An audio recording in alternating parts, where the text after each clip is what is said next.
Hello বন্ধুরা, তোমরা সবাই কেমন আছো? আশা করি তোমরা সকলে ভালো আছো। প্রতিবারের মতো আজকে আবারও একটি ভূতের গল্প নিয়ে তোমাদের মাঝে চলে এলাম। আমি আছি তোমাদের মাঝে রায়হান ইসলাম রাবিব। তো চলো কথা না বাড়িয়ে গল্পে ফিরে যাই। সালটা হচ্ছে 2013। তখন আমি মাদ্রাসায় পড়ি এবং কি আমাদের মাদ্রাসা থেকে প্রতি বছরে একবার করে দাওয়াতি কাজের জন্য আমরা বাইরে যাই। তো এইবারও আমরা দাওয়াতি কাজের জন্য বাইরে যাওয়ার সিদ্ধান্ত নিই। কিন্তু এইবার আমাদের যে জায়গায়, যে গ্রামে, যে স্থানে যাওয়ার কথা সেটা একটু অন্যরকম। না আছে কোনো মুসলমান, না আছে কোনো মানুষ, কিন্তু এই কথা আমরা কেউ আগে জানতাম না। আমরা না জেনেই সেই গ্রামে যাওয়ার জন্য প্রস্তুত হয়ে যাই। আমরা বাস ভাড়া করলাম এবং কি আমাদের সকল ছাত্র ওস্তাদ সকলে মিলে সেখানে যাওয়ার প্রস্তুতি নিলাম। যাচ্ছি যাচ্ছি যেতেই থাকছি, হঠাৎ করে এমন একটা গ্রামের মধ্যে ঢুকি যে গ্রামে না আছে কোনো দোকানপাট, না আছে কোনো গাড়ি, আর না আছে কোনো মানুষ, আর না কোনো ঘর বাড়ি। শুধু জঙ্গল আর জঙ্গল, গাছ, বড় বড় গাছ। প্রায় 10 মিনিট সেই রাস্তা দিয়ে যেতে যেতে আমাদের গন্তব্যস্থলে আমরা যে পৌঁছি এবং কি আমাদের যে মসজিদে থাকার কথা, সেই মসজিদটা ছিল দোতলা, অনেক বড়, এবং কি সামনে একটা ঈদগাহ মাঠ, অনেক বড়। শুধু এতটুকু জায়গায় একটু ফাঁকা, আর পুরো গ্রাম শুধু জঙ্গলে ভর্তি, গাছপালায় ভর্তি।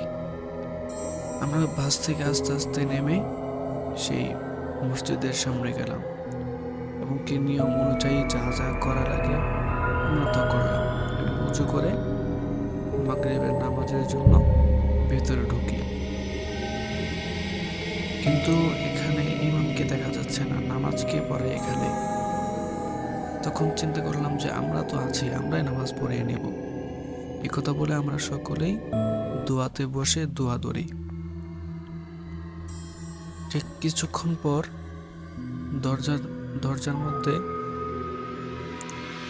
হুন্ডার বাইকের একটা আওয়াজ আসে দরজার পাশে। আমরা দোয়া শেষ করে পিছন দিকে তাকালে দেখতে পারি এই মসজিদের ইমাম এবং কি মুয়াজ্জিন দুজনেই বাইকে আসছেন। ভেতরে ঢোকার পর সালাম দিলাম, মুসাফা করলাম, দেখা করলাম এবং কি আমাদেরকে বলতেছেন যে আপনারা কে? আমরা বললাম যে আমরা এখানে দাওয়াতি কাজের জন্য এসেছি। তখন আমাদেরকে বলতেছেন আপনি কাদেরকে দাওয়াত দিবেন? এখানে তো কোনো মানুষই থাকে না।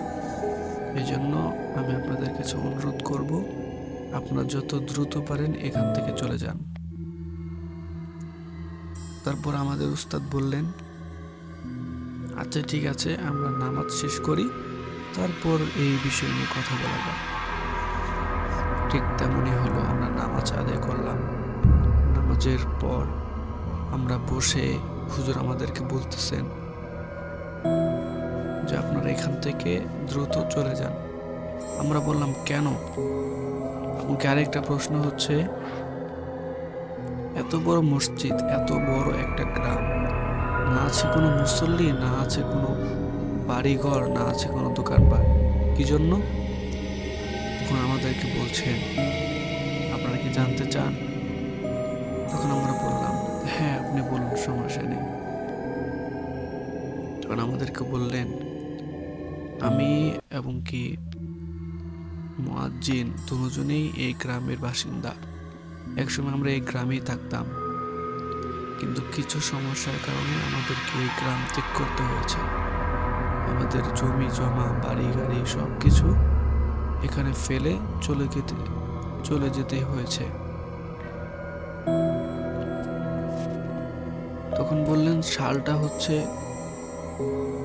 মানে 2007-এর দিক দিয়ে, মানে 5 বছর আগের ঘটনা।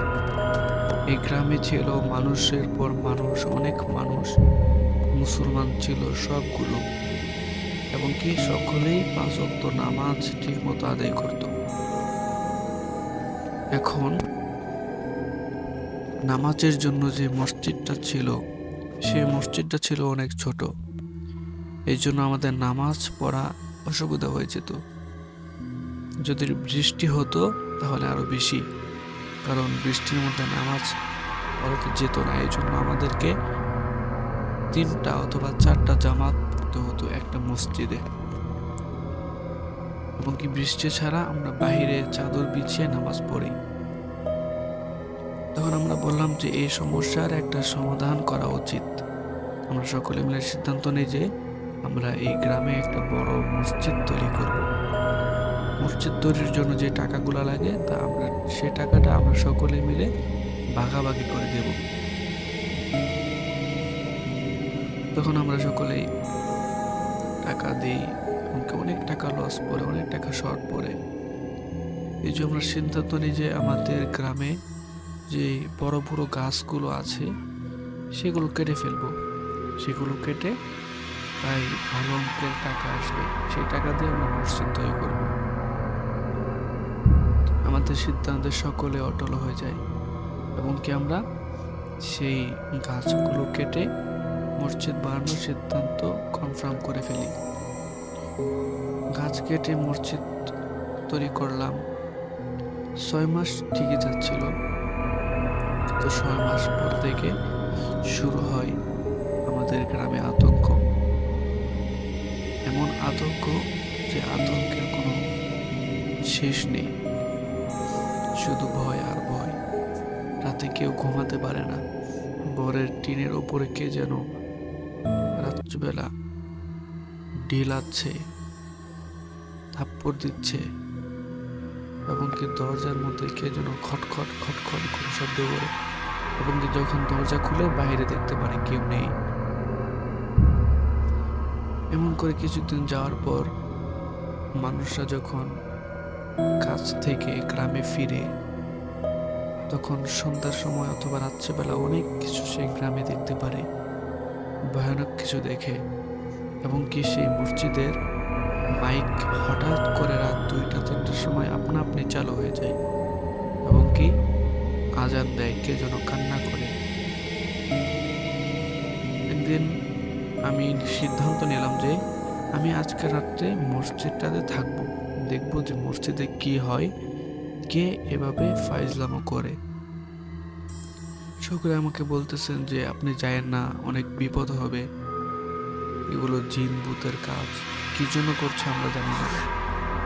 আমরা তখনও জানতাম না যে আমরা যে গাছগুলো কেটেছি সেই গাছের জন্য তারা এরকমভাবে উত্তক্তি করতেছেন আমাদেরকে, আমরা সেটা জানতাম না। তো আমি না জেনেই সেই মসজিদে 1 রাত থাকার জন্য চলে যাই। আমার রাতের খাবার খেয়ে এশারের নামাজ শেষ করে সকলে চলে আসে, শুধু আমি ব্যতীত। আমি মসজিদের মধ্যে থাকি, এবং কি আমি আরো কিছু বাড়তি নামাজ পড়ি, নফল নামাজ, 20 রাকাতের মতো নফল নামাজ আদায় করি। আদায় করার পর আমি মসজিদের ডান সাইডে বসে হাতে তসবি নিয়ে তসবি পড়ছি। তখন প্রায় 10টা বাজে, রাত 10টা বাজে। আমি তসবি পড়ছি, পড়তে হঠাৎ করে শুনি যে আমার আওয়াজের সাথে, আমার সুবহানাল্লাহর সাথে কে যেন গলা মিলাচ্ছে। শুধু একজন না, মনে হচ্ছে 10-15 জন একসাথে আমার সাথে তসবি পড়ছে, সুবহানাল্লাহ পাঠ করছে। আমি তো ভয় পেয়ে গেলাম, এবং কি আমি চুপ করে গেলাম যেন তারা না পড়তে পারে। আমি চুপ করলে তারাও চুপ হয়ে যায়। এখন আমি আবার শুরু করলে তারা আবার পড়তে শুরু করে।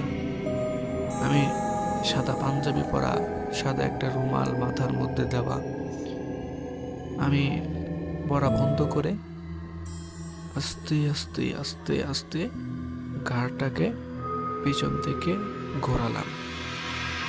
দেখলাম কেউ নেই। তখন আমি আবার সুবহানাল্লাহ পড়লাম, তখন আর কোনো আওয়াজ আসেনি। তখন আমি ভাবলাম যে এটা আমার মনের একটা ভুল ভুল ধারণা। আবার আমি নামাজের সুরাতে বসে আবার তাসবিহ পড়া শুরু করলাম। কিছুক্ষণ পর আবার আমার সাথে তারা রিপিট করে আবার সুবহানাল্লাহ, আল্লাহু আকবার এগুলো তারা বলে, আমি কালিমা পড়ি, তারা কালিমা পড়ে। তখন আমি অনেক আতঙ্ক সৃষ্টি হয়, আমি অনেক ভয় পেয়ে যাই। তখন আমি কোনো দিকে কান্না দিয়ে পড়া বন্ধ করে মনে মনে পড়তে শুরু করি, আওয়াজ না দিয়ে। মনে মনে পড়তে যখন আধা ঘন্টার মতো হয়ে যায়, তখন আমার চোখে একটু ঘুম চলে আসে। আমার ঘুম আসে হালকা, আমি চোখটা বন্ধ করে ঘুমিয়ে যাই। আমি ঘুমানোর মাঝে কে যেন আমার গালে জোরে একটা থাপ্পড় মারে। আমি এক থাপ্পড় খেয়ে ঘুম থেকে উঠে যাই, এমনকি আমি মাটিতে শুয়ে পড়ি। মাটিতে শুয়ে থাকাকালীন যখন একটু উঠি, তখন আবার আমাকে জোরে একটা থাপ্পড় দেয়। তারপর আমাকে কে যেন তুলে উপর থেকে হাওয়ার মধ্যে তুলে ফেলে, এমনকি দরজার দিকে ছুঁড়ে মারে। আমি আমার বা পায়ে ব্যথা পাই। এমনকি আমি মসজিদের দরজা খোলার অনেক চেষ্টা করি, কিন্তু মসজিদের দরজাটা খুলছে না। তখন আমি বুকের মধ্যে হাত রেখে আয়াতুল কুরসি পাঠ করতে শুরু করি। জোরে জোরে পড়ছি আয়াতুল কুরসি, এমনকি বাইরের লোকজনকে ডাকছি যে আমাকে কেউ বাঁচাও, আমাকে কেউ বাঁচাও। কিন্তু আমার আওয়াজ কারো কাছে পৌঁছাচ্ছে না, কেউ আমার আওয়াজ শুনছে না। তারপর আমি চোখ বন্ধ করে দরজার পাশেই বসে ইয়াসিন পাঠ করতে শুরু করি। যখন 10 মিনিটের মতো যাই, তখন আমি ইয়াসিন বন্ধ করে পাঠ করা বন্ধ করে দরজা জোর করে খুলে এক দৌড়ে আমি ঘরে চলে আসি। পরদিন সকালবেলা আমি সবাইকে বলি যে আজ থেকে কেউ এসার পরে গ্রামের বাইরে থাকবে না, কেউ দরজা খোলা রাখবে না, এবং কি মসজিদের মধ্যে কেউ ঢুকবে না। তারপর থেকে কেউ আর মসজিদে এসার পর অথবা গ্রামের বাইরে এসার পর থাকে না, সকলে চলে আসে। এমন করে যখন আরো 1 সপ্তাহ কাটে, তারপর থেকে আরেক আতঙ্ক শুরু হয়। তা হচ্ছে আমাদের গ্রাম থেকে ছোট ছোট বাচ্চা, হোক মেয়ে হোক ছেলে, একটা করে নিখোঁজ হতে লাগে। প্রতিদিন একটা করে বাচ্চা নিখোঁজ হয়। 2টা বাচ্চা নিখোঁজ হওয়ার পর আমরা পুলিশকে জানালাম, ডায়েরি করলাম, কিন্তু পুলিশও কোনো সাহায্য করতে পারলো না, ধরতে পারলো না। এমন করে 7 দিন চলে যায়, 7টা ছেলে গায়েব হয়ে যায়। তখন আমরা একটা কবিরাজকে নিয়ে আসি।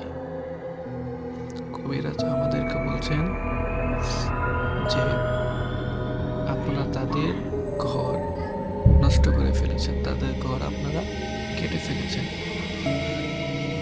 এই জন্য তারা আপনাদের ঘর নষ্ট করে ফেলবে, আপনাদের এখানে থাকতে দেবে না। এখানে আমি কিচ্ছু করতে পারবো না, কারণ এখানে জিন একটা না, অনেকগুলো।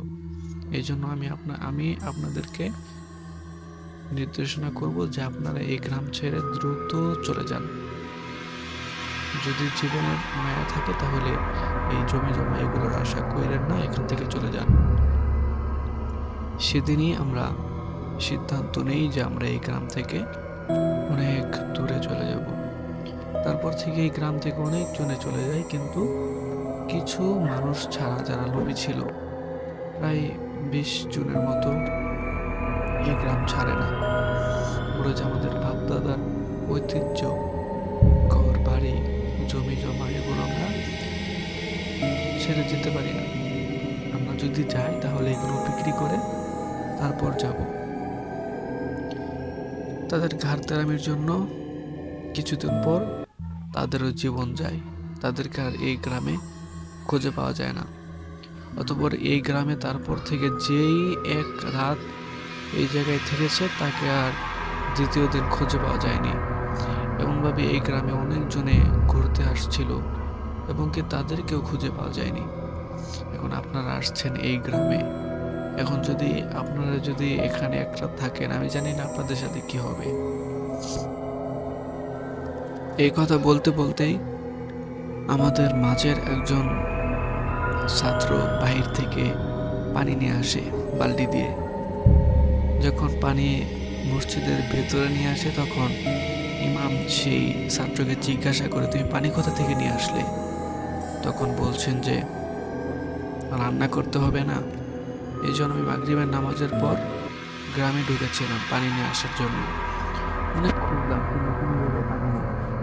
প্রতিদিন একটা ঘর, কি সেই ঘরের সামনে একজন মুরব্বি দাঁড়িয়ে আছে, তাকে সালাম দিলাম, সালামের উত্তর নিল। আমি তাকে জিজ্ঞেস করলে সে বলে যে তুমি সামনের টেবল থেকে পানি নিয়ে যাও। সেখান থেকে পানি নিয়ে আসলাম। এই কথা শুনে সেই ইমাম এক দৌড়ে মসজিদ থেকে বের হয়ে যায় আর বলে যে তারা জেনে গেছে যে আপনারা এখানে এসেছেন, এই জন্য যত দ্রুত পারেন এখান থেকে চলে যান। এই কথা বলে ইমাম এবং কি মুয়াজ্জিন দুজনেই এক দৌড়ে মসজিদ থেকে বের হয়ে হুন্ডার দিয়ে গ্রাম থেকে পালিয়ে যায়। এখন আমাদের মনে অনেক ভয় ঢুকে পড়ল যে আমরা যেহেতু মুসলমান, এই জন্য আমরা জিনকে অবশ্যই বিশ্বাস করি। এখন তারা যেহেতু নিজের চোখে এগুলো দেখেছে, এখন একটা ইমাম তো আর মিথ্যে কথা বলবে না, এই ঘটনাটা সত্যি। এই জন্য আমাদের উস্তাদ সিদ্ধান্ত নেয় যে আমরা এখনই এই গ্রাম ছেড়ে চলে যাব। আমাদেরকে বলেন যে তোমরা তোমাদের বেডিং সব কিছু গুছিয়ে নাও, আমরা এখনই এই গ্রাম থেকে চলে যাব।